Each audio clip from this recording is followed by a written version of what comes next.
চাঁপাইনবাবগঞ্জের শিবগঞ্জ সাবেক প্রধানমন্ত্রী মরহুমা খালেদা জিয়ার রুহের মাগফিরাত কামনায় দোয়া মাহফিল অনুষ্ঠিত হয়। চাঁপাইনবাবগঞ্জ জেলা প্রতিনিধি মোহাম্মদ সেতাউর রহমানের প্রতিবেদনে।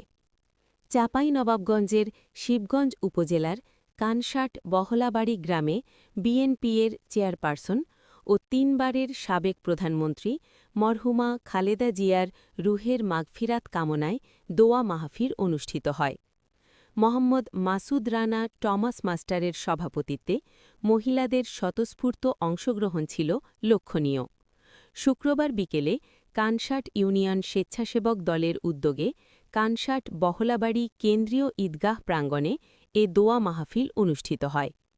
অনুষ্ঠানে বিএনপি চেয়ারপারসনের উপদেষ্টা অধ্যাপক মোহাম্মদ শাহজাহান মিয়া প্রধান অতিথির বক্তব্যে বলেন, বেগম খালেদা জিয়া বাংলাদেশের মানুষের বিশ্বস্ত কাণ্ডারি ছিলেন। তার মৃত্যুতে সৃষ্ট এ শূন্যতা পূরণ হবার নয়।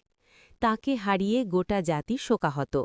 এই শোককে শক্তিতে রূপান্তরিত করে দেশে গণতন্ত্র পুনঃপ্রতিষ্ঠা করার কাজে আমাদের প্রত্যেককে এগিয়ে আসতে হবে।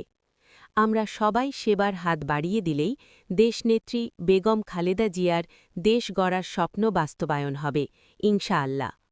এ সময় আরও উপস্থিত ছিলেন শিবগঞ্জ উপজেলা বিএনপির সাবেক সাধারণ সম্পাদক আশরাফুল আলম রশিদ, ভারপ্রাপ্ত সাধারণ সম্পাদক শফিকুল হক, শিবগঞ্জ উপজেলা স্বেচ্ছাসেবক দলের নেতা এরশাদ বিশ্বাস ও স্বেচ্ছাসেবক দলের নেতা নাইমুল হক সহ অন্যরা। শেষে মরহুমা বেগম খালেদা জিয়ার রুহের মাগফিরাত কামনা করে দোয়া ও মোনাজাত করা হয়।